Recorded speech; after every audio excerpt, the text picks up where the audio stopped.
All right, guys. So thanks for coming to watch. This is going to be the first of a lot of office hour sessions we're going to have to look over people's technique, give them feedback, and hopefully help you learn to do this yourself so that, either whether you're working with clients or working with yourself, you can kind of analyze your own videos and analyze your own performance in the gym and learn how to really optimize that for performance and for safety's sake. So we've got one video of each lift. This is from uh, this is from videos that people have sent in. So if you've joined the course already, there's a lesson that tells you how to send in your videos. So go ahead and do that. We can take a lot more, but for now, we're just going to start with these three. So the way this works, we'll go through each one a couple times to kind of get a feel for what's going on in the video, and then we'll start to break it down. And we'll probably watch each video maybe a dozen times to really try and get a feel for what's going on and how we can fix it.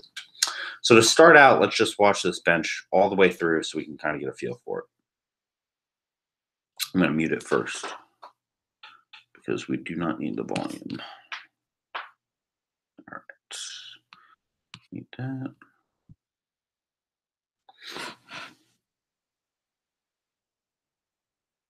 Okay. So, I think it's pretty obvious what's going on.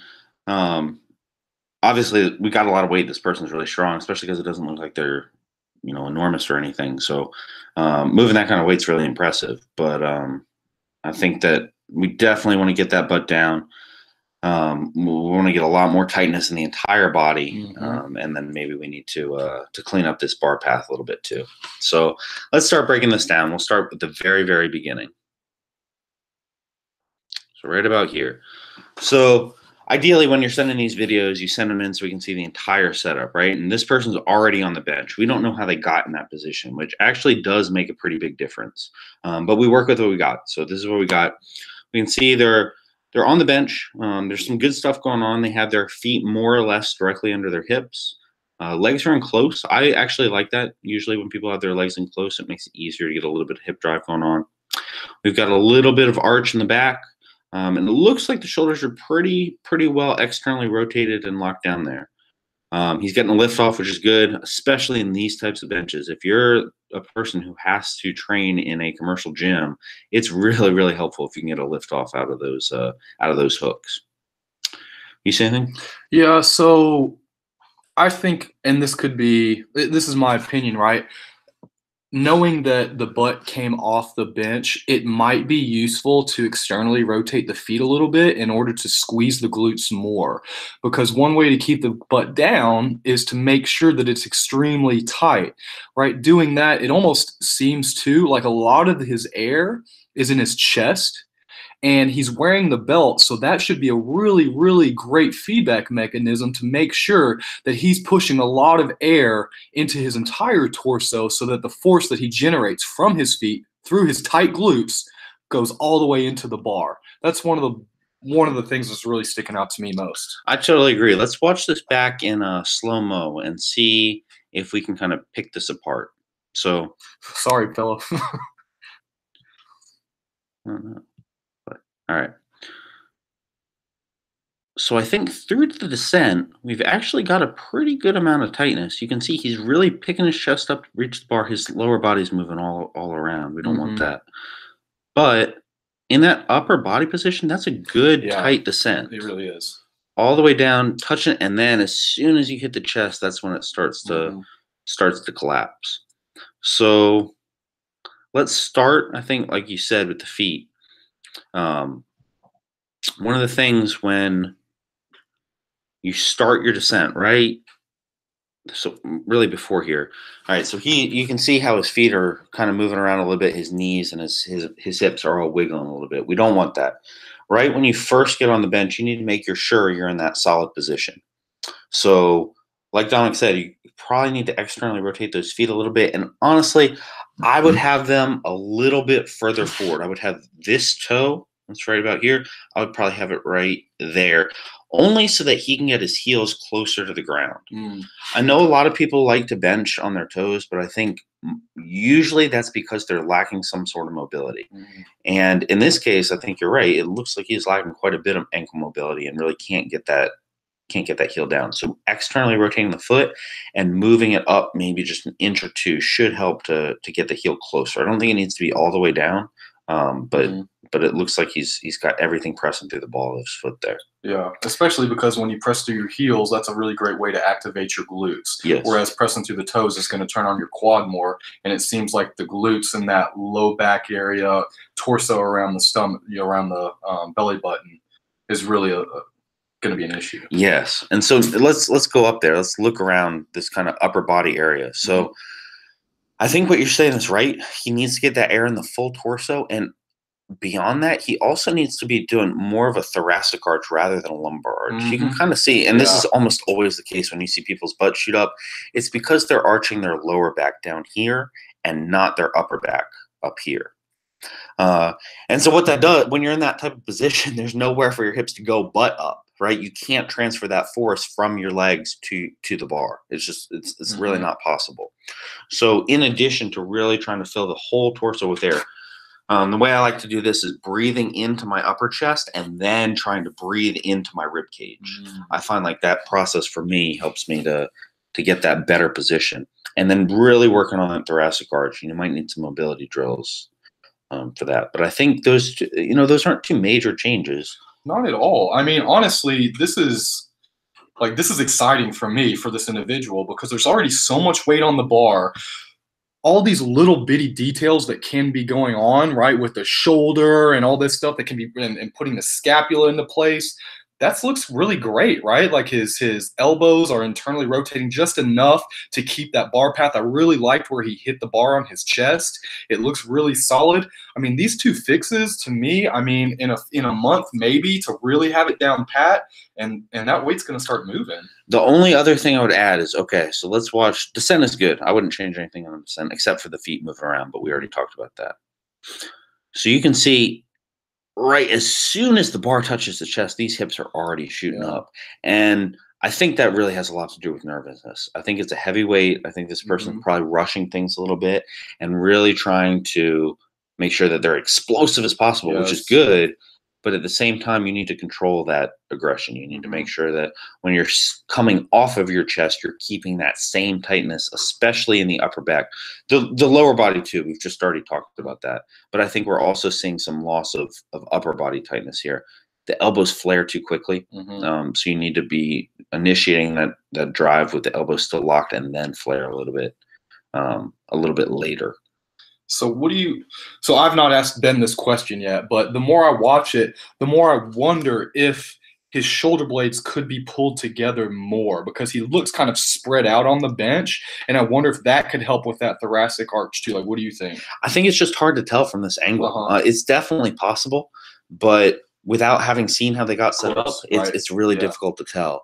If I'd seen this person get up and he gets under the bar and then he's using the bar to pull his lats down and really squeeze it, then he's probably in a good position, right? But if he's just jumping on that bench the way he is and pulling his hips back, or pulling the feet back, then there's no real way to tell. Yeah, it's just moving with intent, right? Like the lower body, the upper body, everything there has intent behind it, and you can tell that your mind's connected to it.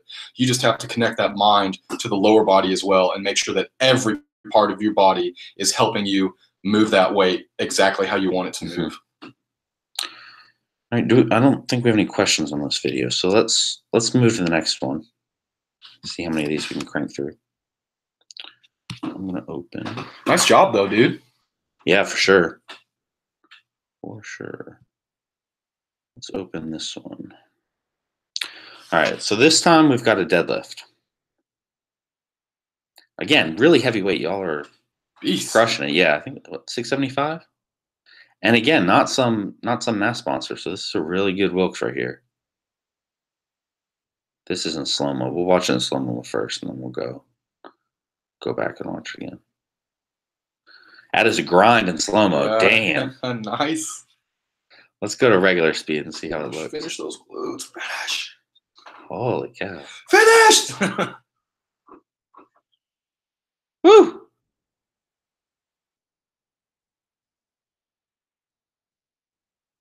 Well, then that controlled descent, actually. I don't know how. Nice. All right, so let's watch in real speed. Still a grind. Yeah, still a grind. Fights through it. Okay. Nice. So Phew. Again, we can't really see the setup in this video, so there's some information that we don't have that would be good, but we can start right here. So the very first thing, whatever shoes this guy's got on, I don't think they're cutting it.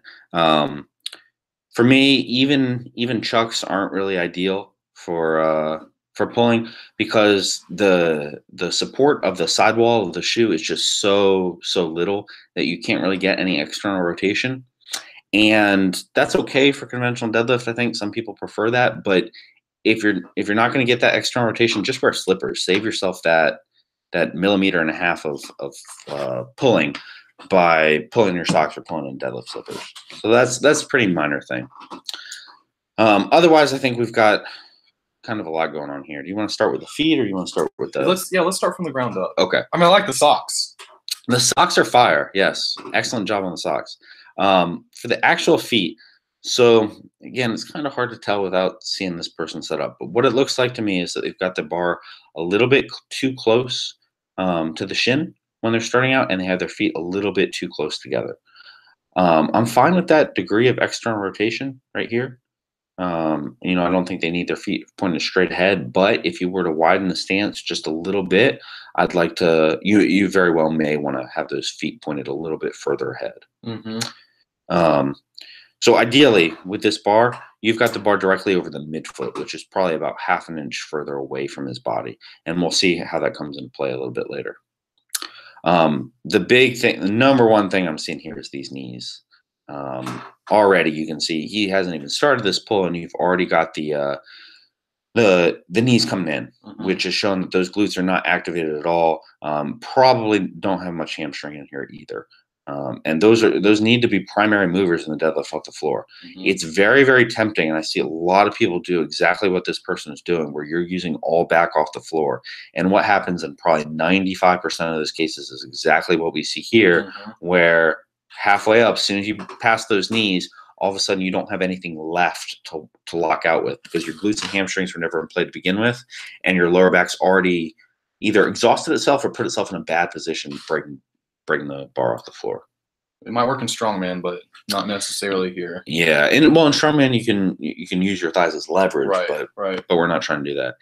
And then the third thing I think is going to deal with the back and the shoulders. We really don't have any lat activation here, and we don't have any external rotation around the shoulders, which those two things go hand in hand. If your shoulders aren't externally rotated, you can't lock your lats down. So again, that's going to go into play in that lockout. Anything else you wanted to? Well, yeah, so I think that, right, so Ben kind of broke it down step by step. And in reality, I think all of these are connected, right? Absolutely. Because, right, so if you look at his feet being turned out so far, I think maybe contributing to him having to keep his knees in to not hit his arms as much. So by widening that stance just slightly, but then turning those toes in, he can then have his knees relatively straight ahead, but they can kind of he can be torquing the ground to help turn on those glutes. And when those glutes are turned on, he can then straighten his back out a little bit more, because for me, I want to try to start with a neutral spine position, and the lats, like Ben said, aren't turned on, but the lats are basically a way to, they can contribute to making sure that your spine is braced. And so a little more contraction, I guess, or extension really of the spine here to put it almost like a straight line, a plank, so that the hips, the glutes, the your quads and then your hamstrings are really making sure that you're almost, I wish I could kind of show it, but it's almost just like there's a line down, a straight line from, so there's a straight line from here. Sorry, y'all. Straight line from here, it meets here, straight line from here, and basically you're trying to push those hips into the bar this way so that this line goes like that, and this line essentially goes like that. But basically, right, those hips go boom right into here, and with a straight back, that's going to be a lot easier to do. You're going to have a much more efficient bar path and just a much more efficient movement overall. I love your point about how everything works together, because I think that Just like when we're talking about with programming, where you're not going to overhaul your entire program at once and expect to figure out what's going on. You're not going to overhaul your entire technique all at once and expect to figure out what's going on. You have to make changes incrementally. And for this person, maybe they start out just moving those feet out a little bit and turn them closer a little bit. Yeah. And then over time, you can continue to make those tiny changes. It does two things, I think. First, if you make a change that's detrimental, you can usually find it a little bit faster. And second, it's not as discouraging as saying, okay, man, you need to deload to 4 plates and start from square one. You can make those small changes and still train really hard. So I think both those things are important. So let's fast forward a little bit, because I do think there's some good stuff going on here. No doubt. You can see, right, he's picking his hips up to generate some tension in that posterior chain before he starts the pull. And as he comes up, right, you can see, let me go back a little bit.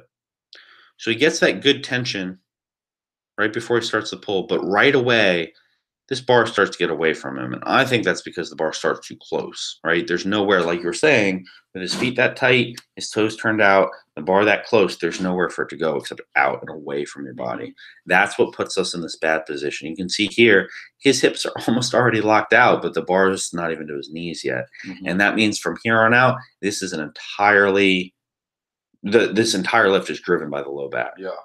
And not only is that inefficient, but if you look right there, all that pressure is basically being put on those lower vertebrae, and that is kind of scary. Yes. I mean, right now, you know, being a young dude, being this strong, it's almost like nothing can stop you. But man, speaking from experience myself right now, stuff will stop you. Yeah, so that's the good thing that's going on here to me, right? So trust me, I have done deadlifts like this in my life. Promise you, I've done deadlifts like this in my life. If this guy who looks like he's pretty young, looks like he has a long way to progress on his technique, and can still lock out 675 using all lower back, imagine what this person can do if they just start getting their lower body into play and really cleaning up this technique, right? Yeah, which takes almost no work. No real like effort. You're not going to be wasting like, oh my God, I'm spending this time doing this. It's so energetic. It's just little mental things to change. That's like, you're probably looking at 800-pound pull in a couple of years just by cleaning up that technique. And so I wanted to add something too, Ben. I agree with you about that bar coming out. I think that one way to possibly fix it too is what you talked about with the lats. Because if he puts those lats in, what's going to happen? Can I use the mouse again? I'm going to bring it back to the start position and wait till he gets started. And you're going to see, boom, those shoulders, if he were to engage his lats and just do a slight external rotation, those shoulders would be slightly back, maybe about here. That would then put the bar closer regarding his torso, right? That bar is going to not be over his maybe nipples or even in high sternum, but it's going to be closer down to like his low sternum, which means he's essentially gotten stronger because that weight is closer to his hips. He will then have shortened his lever arm, if that makes sense. So that to me is another really way that this all works together. Absolutely. Cool. So let's go on to our last video. Again, great, man. Good stuff. Keep working, man. Like, this is awesome. Incredible strength. Incredible strength. Just got to clean up that technique a little bit. And it can get discouraging, but it's worth it. It's worth it in the long run. So the last one, I chose this one intentionally because this is a really good squat. Nice. Yeah. So one of the things that I think I want to drill home to everybody is that no matter how good your technique is, you can almost always find things to improve. So here we've got probably 95% perfect, and we're going to start nitpicking. And even those little things can actually add up to make a really big difference. So let's go over the stuff we got right. Again, can't really see the whole setup, right? I don't know how this person's getting under the bar. I can only see part of his walkout. So ideally, when you're sending these videos, you're showing the whole setup. But then we've got what looks to me to be a pretty good stance, pretty good amount of external rotation. Yeah. Definitely a very neutral torso. And to me, it looks like a shoulder ankle mobility is pretty good. I do think we've got some collapsing here, maybe on the inside of the foot. Yes. Yes. So you can see when you're not able to to keep your foot in that good tripod position. You don't have your weight balanced over your big toe, your pinky toe, and your heel.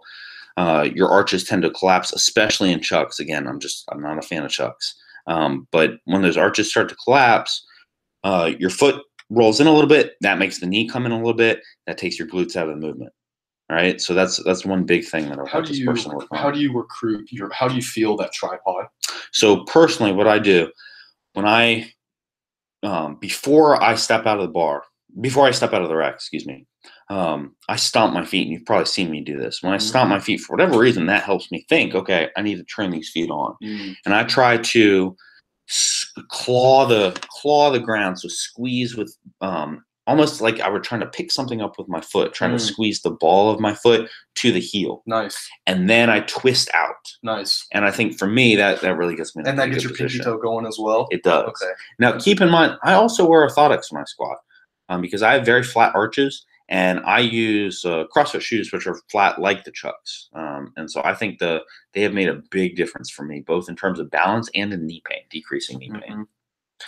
Yeah, you could get a lot more out of this squat by doing that with your feet, because those knees are collapsing. Everything here starts with your feet, because that's the only way you're generating force. And that slight, right, like torquing the ground like Ben's talking about, and maybe even slightly, some people talk about, pushing, spreading the floor apart. You might be able to do that too a little bit in order to get those glutes going, to essentially wedge your hips back forward. There's one more thing I want to point out here. Let's look at him in the bottom position. So for me, this rack position where the barbell is on his rack, I'm not a big fan of this. What I see here is that the elbows are behind the bar, the wrists are bent, and really, if this weight were heavier, because clearly this is a fairly light weight for this person, if this weight were heavier and he were trying to do a max effort lift, what's going to happen almost always, these elbows are going to shoot up, and you're basically, all you can do, because your wrists are so bent, is push the bar forward. And those hips are likely going to follow those elbows and shoot back. Exactly. And so I would really, really like to see this person set up and see if it's possible for them to get those elbows further under the bar and try and get the forearm more vertical. Yeah, and you can do, it looks like your thumbs are actually under the bar. Putting them over the bar is one way to kind of help you out with that. And maybe you might even be able to bring the bar a little bit lower, because after you did your first rep here, you kind of let it slide down just a little. Man, I would slide it down even lower, maybe about 1 more inch if possible. Again, you're shortening the lever arm. I totally agree. You can let's watch in slow-mo. Watch what happens to the position of the bar in the back after this first rep. We go down. As we go down, right, you can see he's pulling the elbows under a little bit. They don't move. That's good. And but then they pushed it up slightly on him already. Yep. As it comes up, you see those plates are rolling forward because the bar is coming forward. He has to correct that. And then he rolls the bar down a little bit on his back, so it's in a better position. Or actually really just closer to the starting position. But if you start with that bar on your rear delts to begin with, you're going to have a lot more leverage, and it's probably going to feel a little bit more stable for you as well. Can we talk about this? I'm seeing a little bit with these hips. So can you rewind? Yeah. So when this person finishes at the very top, right? So boom, we're coming. Okay. So now boom.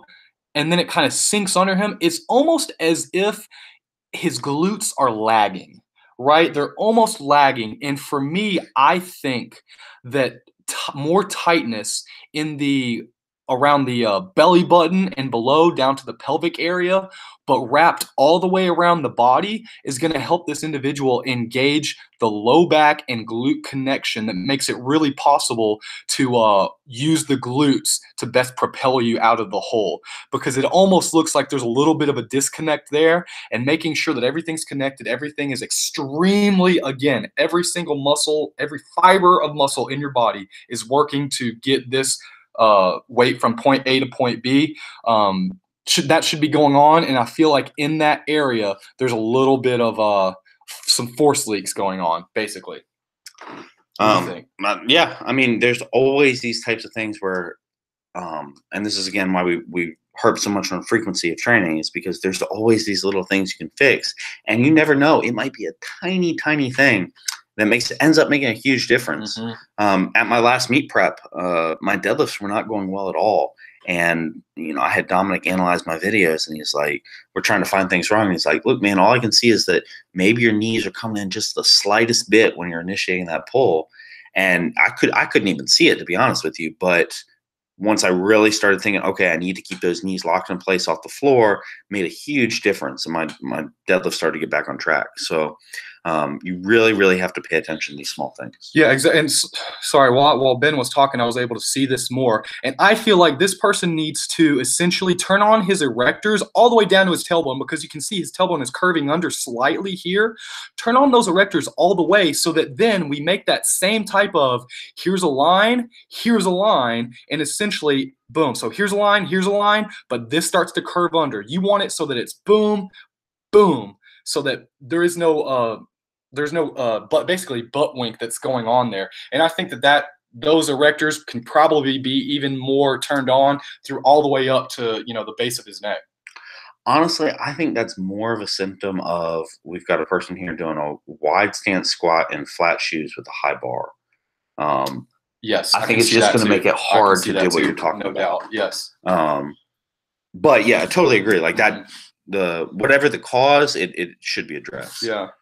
Yeah, these are all contextual, right? Like in no way, shape, or form are these negative at all. Like it takes a lot to submit videos to be critiqued in front of other people. And again, this is probably 95% right. It's just making those small changes makes a big difference. But yeah, awesome work. Awesome work. So I think that wraps up our videos for today. Again, next time when you guys submit videos, please make sure you get the full setup, because we can give you more help the more that we can see. And if you want to send in questions in advance, right? So you say, okay, well, here's my squat. I don't know what's going wrong exactly, but these are kind of the things I think. We can address those questions directly as well. If you do have any questions about things that we talked about today, you can email me or Dominic. You can reach out to us. You can comment on the YouTube video. And we're always happy to help.